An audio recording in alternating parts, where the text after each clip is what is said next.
Hey, and welcome to the Meditations and Musings podcast. I'm Elena Lipson.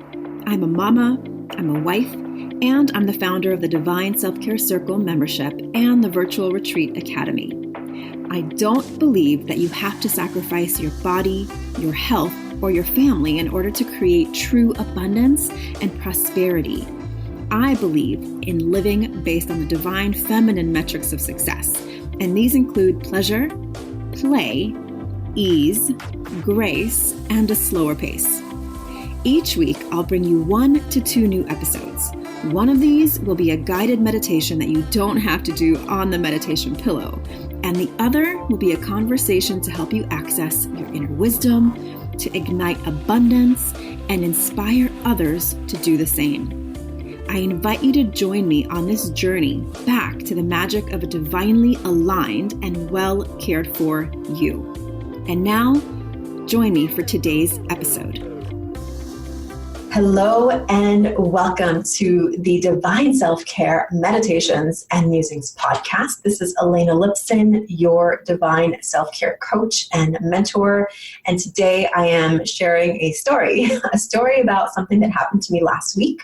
If you follow me on Instagram at Elena_Lipson, then you are following my journey of what I've been calling my black eye smackdown. And it's a literal black eye. You want to go check it out on Instagram, Elena_Lipson. Yes, I have a black eye, and I've never had one before, and I am a little jokey about it right now, but it was not a jokey situation. So I'll share with you the story of what happened, which is probably the least important part of it. But most importantly, I will share with you what I did as a result and the 8 lessons and gifts that have seemed to evolve from my experience last week. So first of all, last week, it was a Wednesday. I had spent the entire morning in a virtual VIP session with an amazing client who I will be sharing her work very, very soon because what she's creating is phenomenal. So we had a really intense morning where we were talking about her messaging and her work and her future. And it's just one of my favorite things to do, to just really dive in and to help somebody uncover their story and their work and how to move forward. And so it's part of my business coaching that I really love. So I was super, it was intense. I was physically and emotionally drained. And so I decided I was going to go work out and do some running and do some weightlifting and maybe take a class or something if it was available. But when I got there, for some reason, my little intuitive self whispered that the cinema room would be a good idea that day. So what the cinema room is like a dark room. In the front, there's a big screen, and they're usually playing some movie. And usually the movie's so intense and loud and like war or whatever, I don't go in there. But this time they were playing a really slow romantic comedy. And I thought, okay, great. I'll just get some laughter and I'll just go have some time to myself. It'll be dark. It'll be nice, less input. I'll just go do my walking. I'll walk for a couple miles. And I've been in there before, but I haven't been in there for a long time. I had my phone in my pocket, so I wasn't distracted. And I basically walked in there and I looked around and I stepped on a machine that I was going to run on or walk on. And unbeknownst to me, the machine was already running at full speed. So you can imagine what happened in one of those funny fails. I stepped on the machine, my entire body got slammed, my feet got pulled from under me, and I slammed down on my knees and my hand. And then I couldn't even control anything. It was just happening so fast. I slammed the right side of my head on kind of the right side of my forehead on the machine. And then I thumped on the floor. I was like, what the F just happened? What happened? Am I okay? Am I hurt? Am I fainting? What's going on here? I mean, you imagine just walking through your day and then slam, you're just basically stopped in your tracks. It's a very jarring experience. It's a very scary experience. I didn't know if I was bleeding from my head or if I had scratched my knees up. I didn't know what was happening. And as soon as I sort of came about and I realized what the fuck just happened? And I walked out to the front and I thought, am I going to work out? Am I going to leave? What's happening? Do I have a concussion? Am I bleeding? I don't even know. So I realized I need to go tell somebody, something happens to me right now. I need somebody to be witness to it. So I walked out to the front. I told the guys behind the front desk, this just happened. So one of the guys got me a seat and the other guy got me some ice. And so I just sat there for the longest time. And trying to wonder, do I have a concussion? Like, what's happening? What do I look like? My body was shaking from the adrenaline rush. And so I just sat there for a while. Eventually I decided to leave, but still I wasn't sure if I should drive. So I sat in my car and I just texted my husband to let him know what happened. I texted some friends, and my friend was like, if you need to cry, cry. So I'm like, oh my God, I think I'm on the edge of tears. And so I had a good cry, and thank goodness, because I just had to release all of that fear and emotion that was happening. Because, you know, sometimes we have this instinct to be like, I'm fine, no big deal, whatever. And the I'm fine just does not serve us. It just does not serve us. Like, obviously I'm not fine. I just fell, I slammed my head, it hurts. And oh, by the way, I did go look in the mirror and I realized I had like this kind of like a long line here, and it was all turning red and puffy. And so I was obviously not fine. I thought I was okay, but I wasn't fine. That was not an option. So I basically sat there for probably 20, 30 minutes just to make sure I was okay to drive, because I didn't want to cause an accident because I was about to faint or something. So I felt confident that I was okay enough to drive. So I actually went to Trader Joe's, got some food because that was what I was planning to do anyway. And I went home and I just lay down with a blanket and some tea, and I just thought, I need to rest. And I cried some more, and I texted my friends and my sister, and like I just needed to relax. And so over the next several days, things started unfolding for me emotionally when I realized I was actually having some like post-traumatic stress about it. I was having some nervousness around it. My nervous system was really jarred. I ended up taking a bath the next night, some Epsom salt and oils, and meditating. And I went deeper into my meditations, but still I felt like I found myself being even scared to go out in the dark to walk my dog. I found myself feeling like at any moment something could happen, because it just did. I felt like at any given moment, like something's going to come crashing down, or I'm going to get hit, or like I just started feeling this sense of nervousness. And as someone who's never had a massive trauma in my life, thank God, feeling blessed and really grateful for that, I feel like I had a little glimpse of what it would be like for those of you out there who have had physical trauma in a way that I can't even imagine, where it affects your entire nervous system. And so in some ways it really validated the work that I do with women to help, you know, heal their nervous system with breath work and movement and reflection and self-awareness and meditation, because that's exactly what I needed. And thank goodness I had the tools in place to understand that I needed to heal on an emotional, physical, spiritual level, not just like when this is gone, it's gone. No one can see it. But if I haven't healed the inner bruising, right, then I think I could still have remnant effects of that. And I think that is what happens with so many of us out there, where something happens to you, whether it's emotional or physical, and you sort of go into that I'm fine status, or maybe do one or two things, or the bruising goes away. But there's that internal bruising, that internal impulse of your body to protect itself and to go within and to not really deal with the external ramifications and ripples of what happens. And so for me, like the evolution of this black eye on a daily basis has actually been a gift, because I can actually see it. I can get reminded of it. I can see the lessons in it. And I'm almost, sometimes forget that it's there. And I look in the mirror, I'm like, oh yeah, look at that. Like, don't forget that you've been hit physically, but there's also emotional and spiritual trauma that comes with that. And if that's not healed and dealt with, it can come up in other ways. In fact, I've noticed I have been more irritable. I have been more short-tempered than general than I usually am. And so just when I think like, okay, I'm done. No, it's not done. Like, I need to continue to process this. And so today I just want to share from this 1 week, barely a week of processing so far, and I know this will continue to unfold. I think it's so important for us as leaders and teachers and mentors to share that inner process that we go through, so that you don't feel like, oh, she's got it together.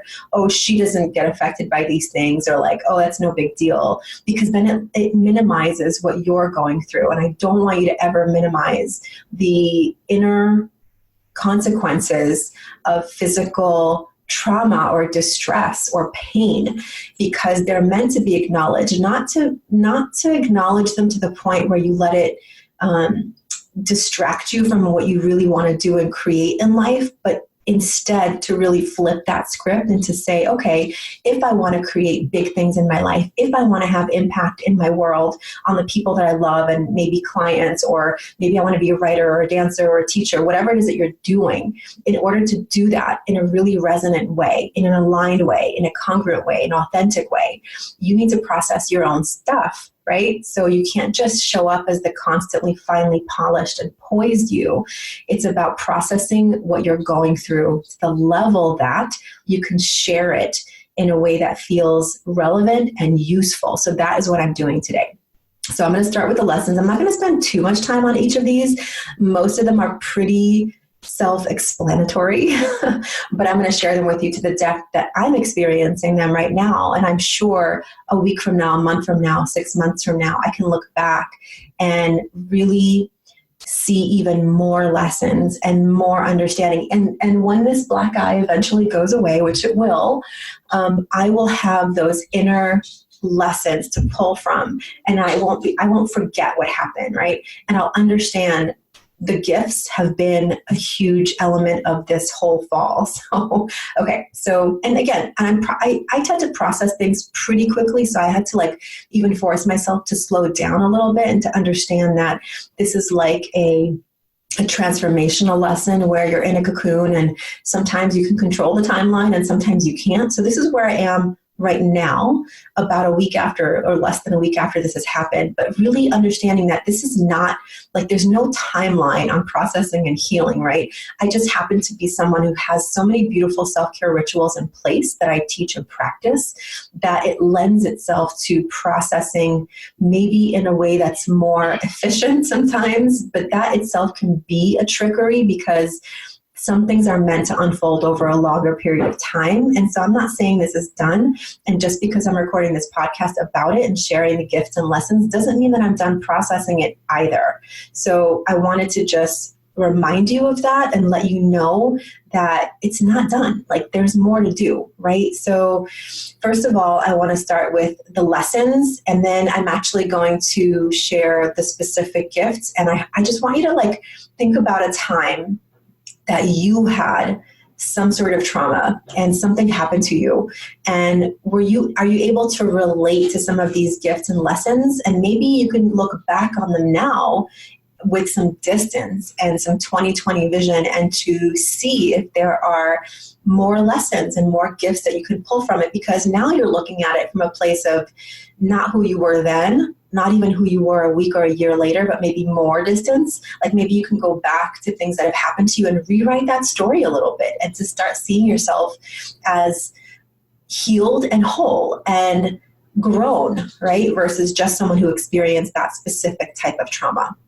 So let's go ahead and get started with the gifts and the lessons. We're going to start with the lessons first, and then I'll wrap up with the gifts.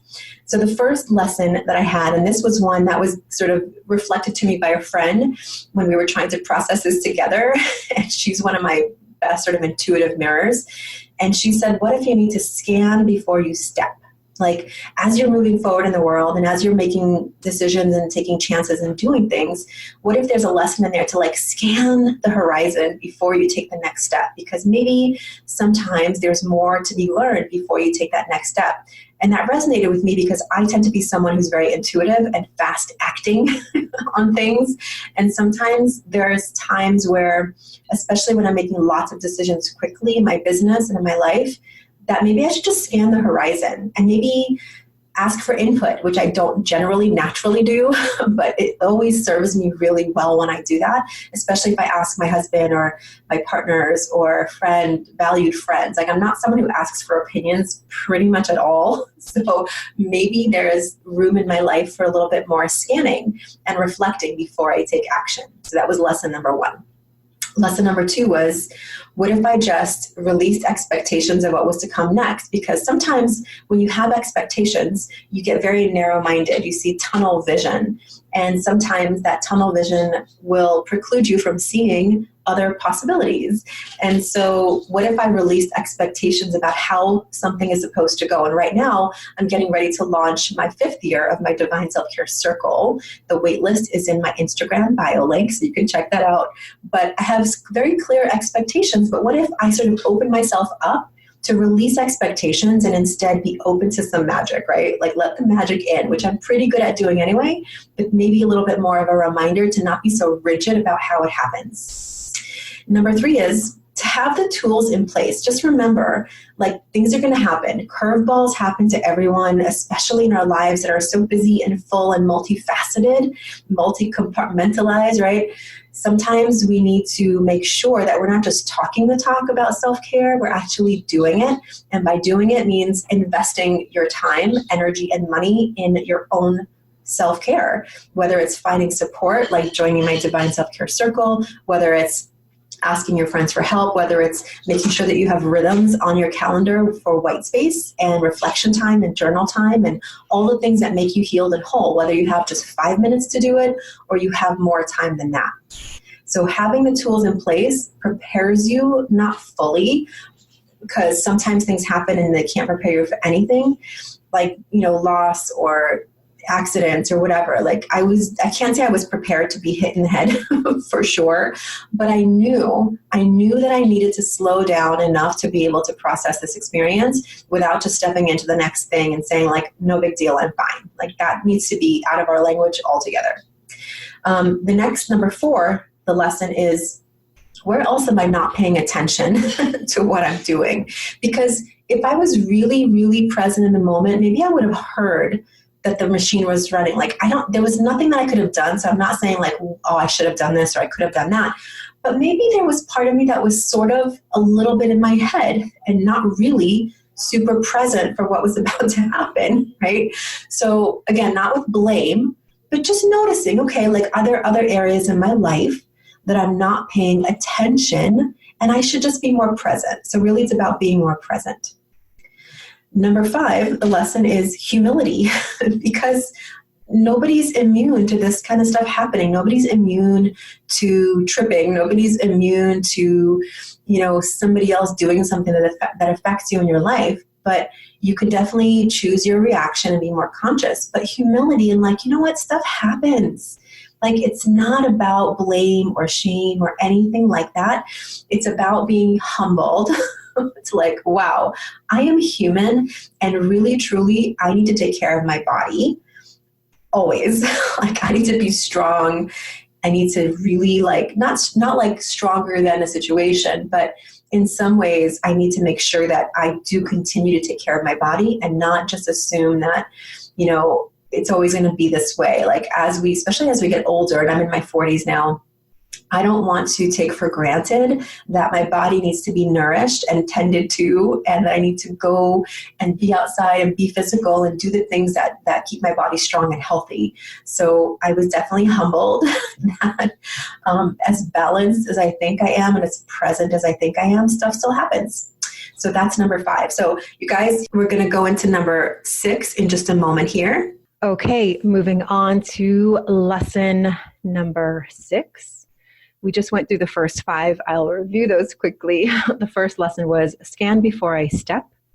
The second lesson was to release expectations.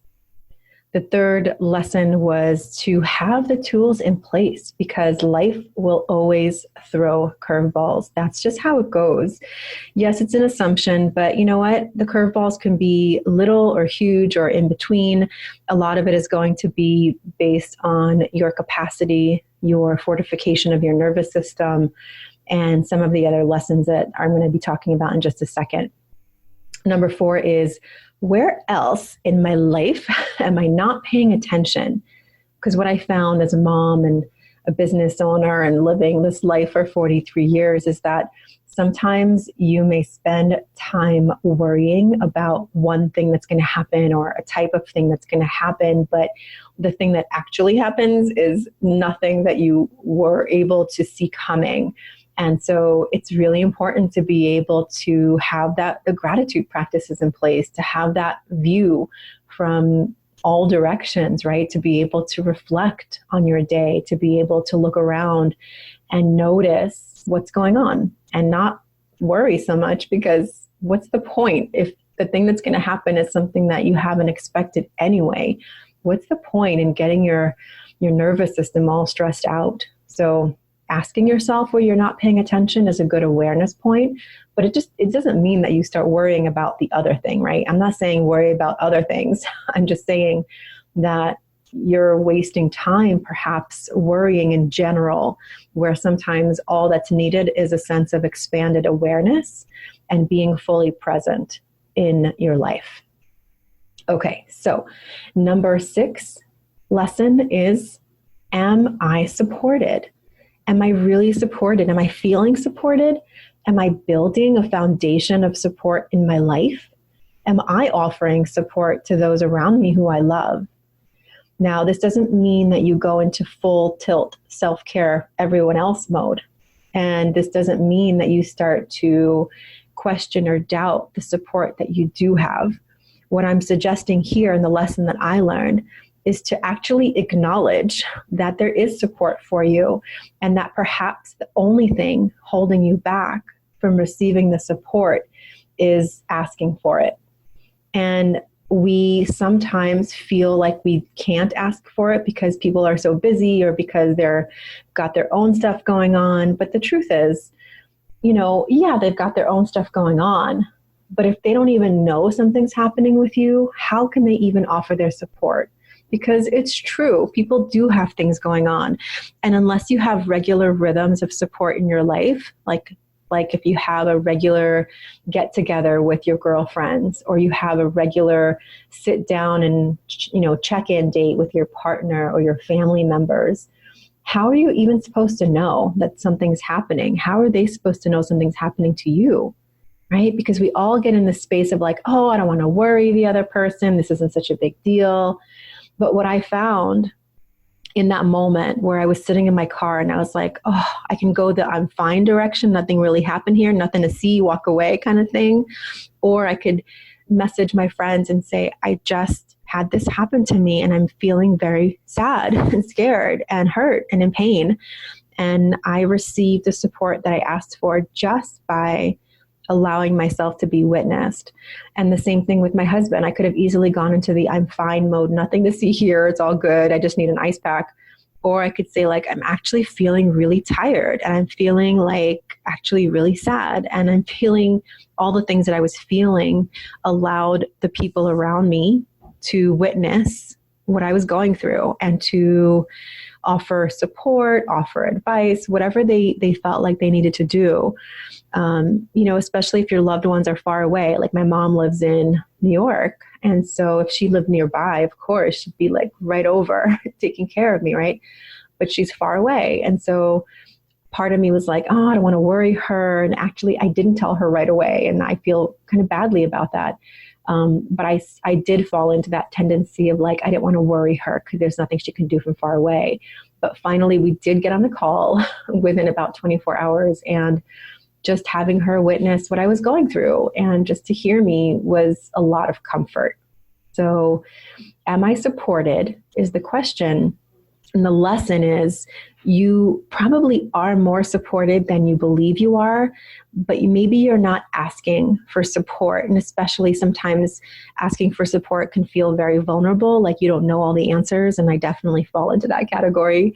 But it's okay. You know what? It's fine. It actually felt really, really good. And it was a great validation that, you know what, I am supported and I just need to be more mindful about asking for sometimes just witness, like this just happened. And I really need someone to sit next to me and just tell me like that was shitty, and sometimes that's all you need.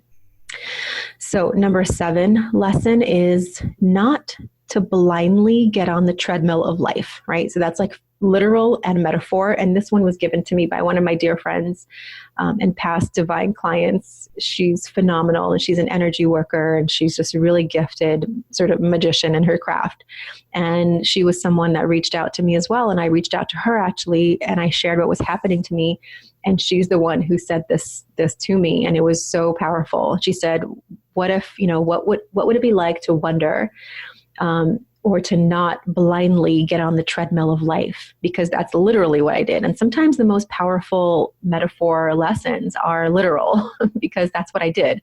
I blindly stepped onto a treadmill that was moving and I got slammed down. And so this was a great example of a lesson that was given to me because I reached out and asked for a witness.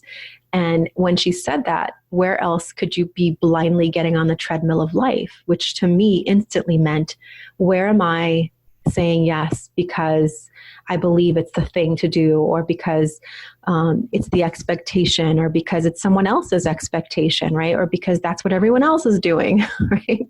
So it was a really powerful lesson to, again, not blindly get on the treadmill of life. And this lesson is really powerful for you as well, because I believe that we all get caught up in the expectations of our past, the expectations of people's opinions that matter to us, the expectations of familial ancestral patterns, where we just do things because we've always done them and that's how our families do it, and we don't do this and we do this, and we becomes this oppressive way of doing things that doesn't acknowledge your evolution and your way of wanting to be in the world. Now, so this was a huge one for me to say, like, okay, great, let me examine where I'm doing things because of expectation, both my own expectations or other people's expectations. And then the final lesson, which was also gifted to me by the same amazing friend, was when I look in the mirror, what is something new that I see? Because one of the things that I realized was every day I wake up and I look, and sometimes it happens within the same day, but the black eye didn't happen the first day, it happened the second day. But ever since that happened, it looks a little different every day. So it was this awareness, right? So like, so again, the lesson was, when I look in the mirror, what's something new that I see? And as a woman who values beauty and perception and the way I walk in the world, sometimes I have a tendency to get caught up in that. And as I've gotten older, a lot of those things have definitely fallen away. But now, as I step into, and I was finding myself doing this, I'll be 44 this year, and I started finding myself falling into these patterns of thought around what's possible and not possible because of my age. And I never thought that way before. I still don't see age as any limitation. And I've been mindfully noticing women who are in their 40s, 50s, 60s, 70s, 80s, and beyond, who are living in a way that I admire without any limitations, without any storytelling, without any conscious patting down of their fire, right? And so I think for me, I not only was reminded to look in the mirror and see something new, what's possible, what's happening. Like, yes, maybe there's more wrinkles, maybe there's more age showing on my face, but what else? Like, I still have that fire because I cultivate it, I curate it, I nurture my inner fire by doing my magic morning practice, by teaching what I believe in, by living in a way that's aligned and congruent with my desires. And so this invitation to look in the mirror and see something new, it's almost like, look in your eyes, spend some time looking in the mirror beyond what you see, beyond what you've gotten used to seeing, and wonder what else is possible when you see beyond the physical limitations and stories of what's possible for you at a specific age. So that was the final lesson. I think all 8 of those lessons could for sure go deeper, and they can go wider, and I will be reflecting on them more. But for now, this is what has been really powerful for me in reflecting back to myself and to the people who are watching me as well and are generous enough to share the lessons that they see in what I'm doing.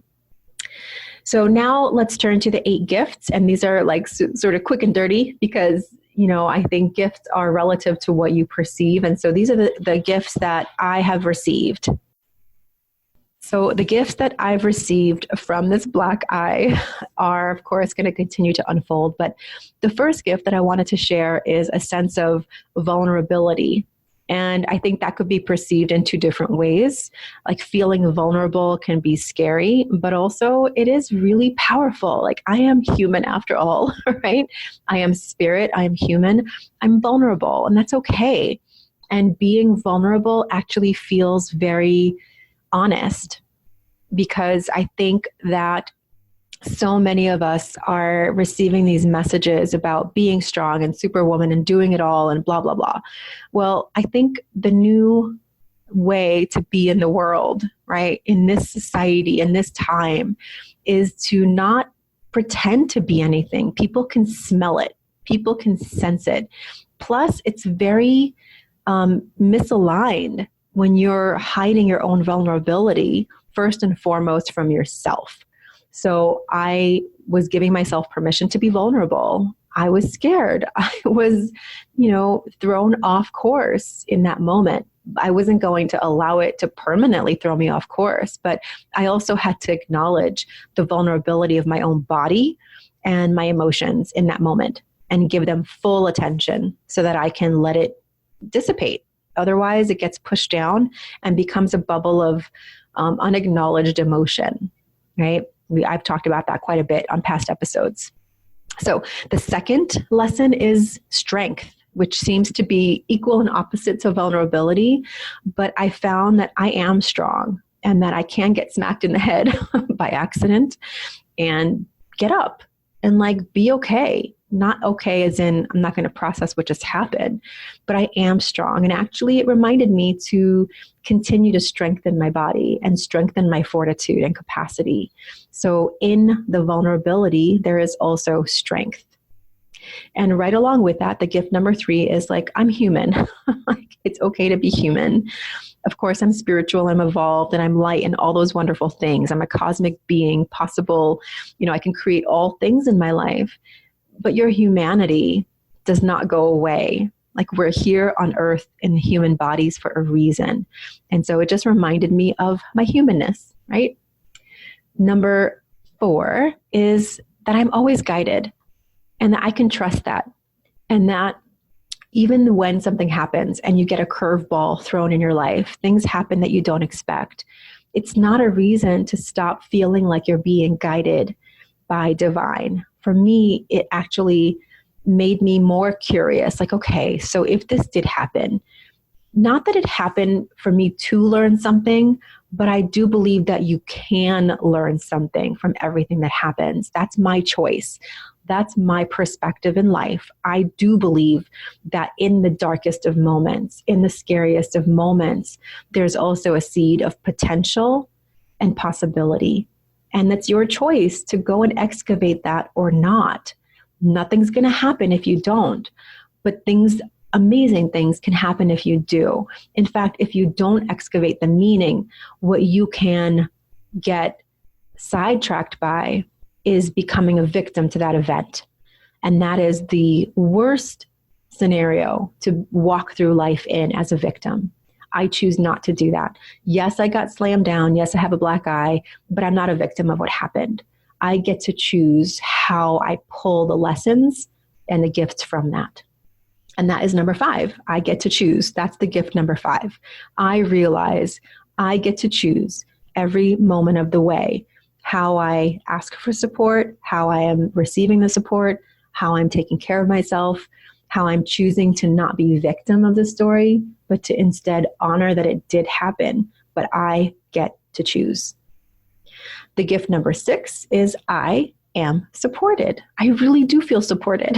I felt very supported, not only by the people that I reached out to, but by my clients and people online who've been reaching out and sharing their support for me. And I receive all of it. So I'm definitely supported.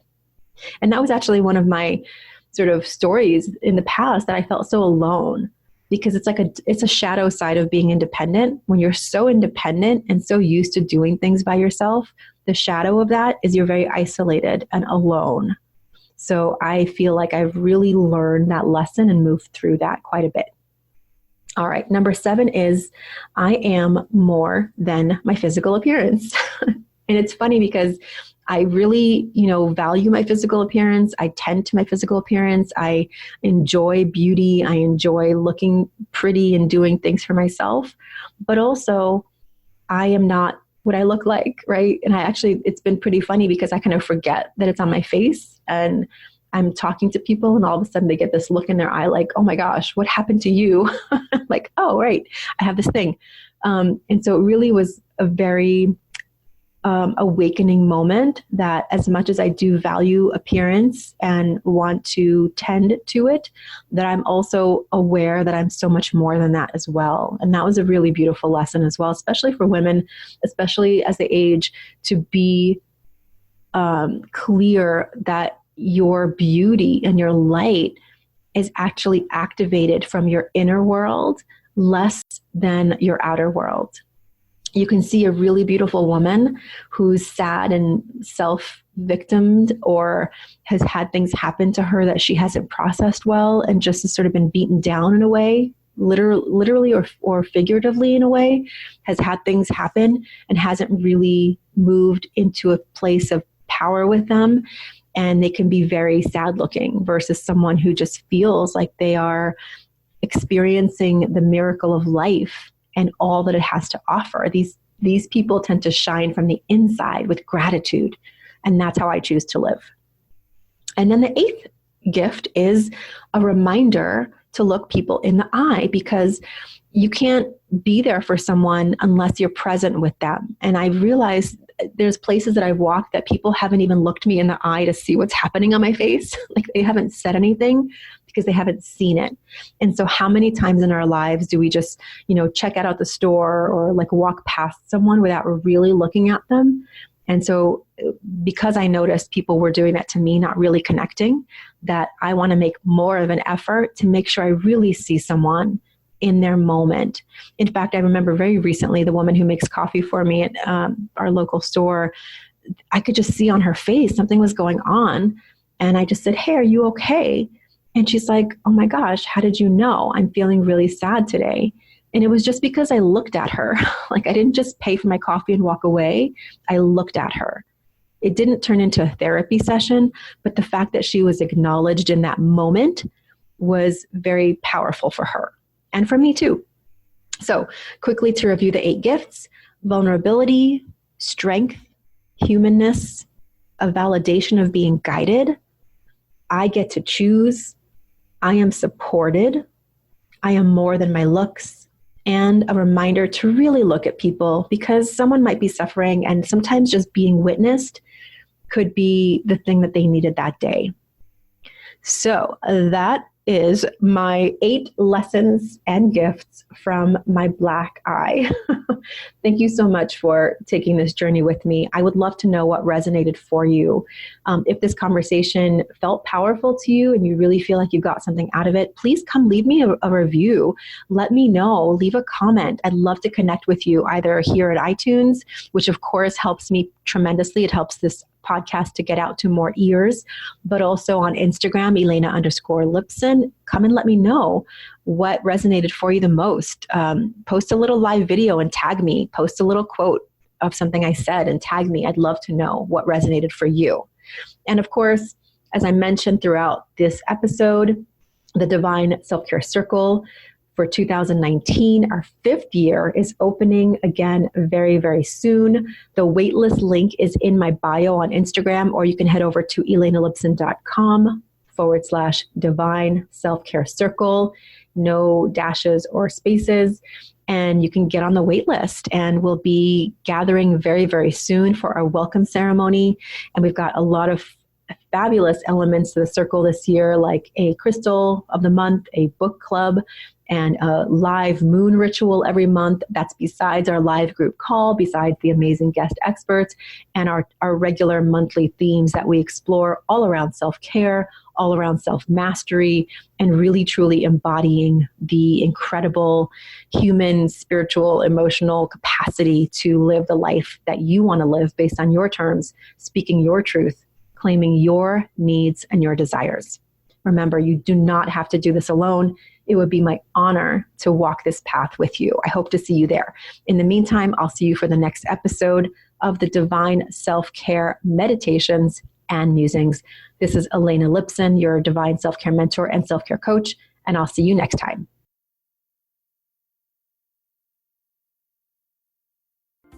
Thank you so much for listening and learning about the new Divine Self-Care way of being in your life, business, and the bedroom based on the divine feminine metrics of success: pleasure, play, ease, grace, and a slower pace.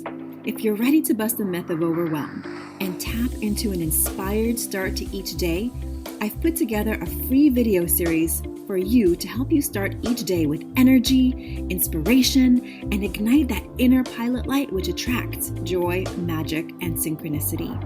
You can access my 3-step magic morning practice to help you ignite your inner light and attract the abundance that you're craving. Head on over to elenalipson.com/gift. And if you enjoyed this episode, I would so love if you share it with a friend, a sister, a mother, a daughter, and please leave a review. That is how the magic starts to ripple out. Here's wishing you a day full of beauty, magic, and divine self-care. I'll see you next time at the Meditations and Musings podcast.